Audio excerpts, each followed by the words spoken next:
dú ha sin an office Jamie Hepburn báfála me tealpanach as stúr dánalach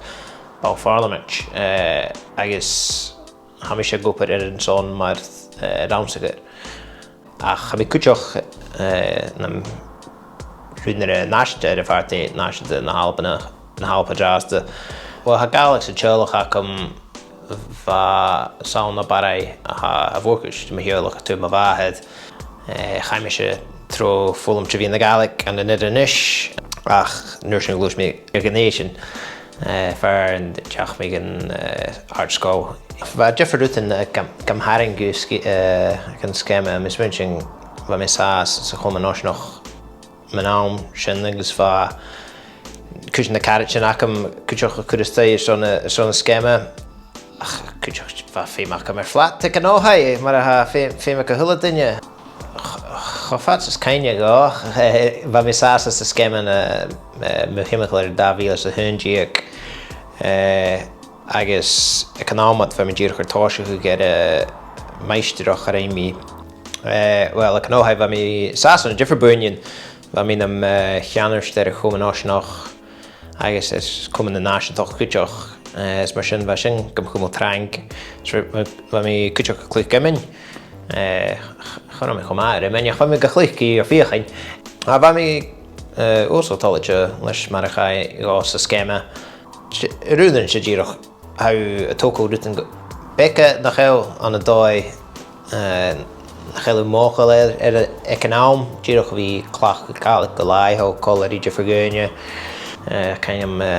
seann flat mé takam caneach a bhí tína stí chomhór gachúir a híte a gra bhfuil géad cópáin is siúta mar sin díoch rutan go má bec. Sulla mí ghabhail Taigh na Gàidhlig go má cútarmach agus immer sin a léis Taigh na Gàidhlig chaina dheagh siimplad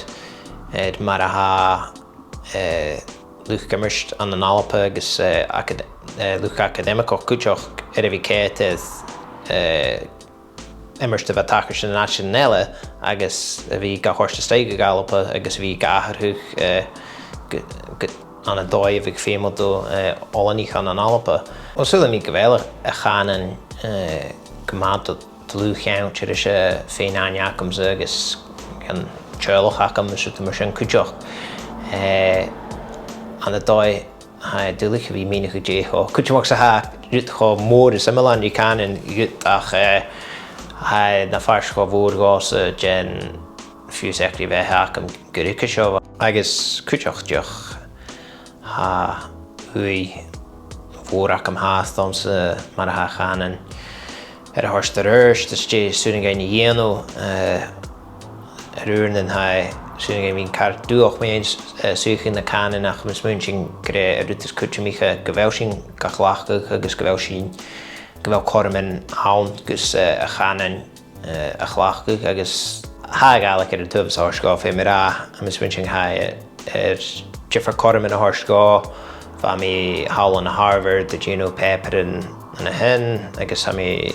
isagata Jorichan and is fósíte farin de chuirmise ruúa thuh Líchgus na Gàidhlig a chiad fachla tían ucam nuair a ha mi smúnicha gur Taigh na Gàidhlig sé deach spárs sé an go más spárs le bhain na gá an cúteach agus dúnsa mí tar is a bhí brín a chanan go làitheil leis na duine eile sa Taigh ach díreach san áiseach bheith go más spárs ó cúteach.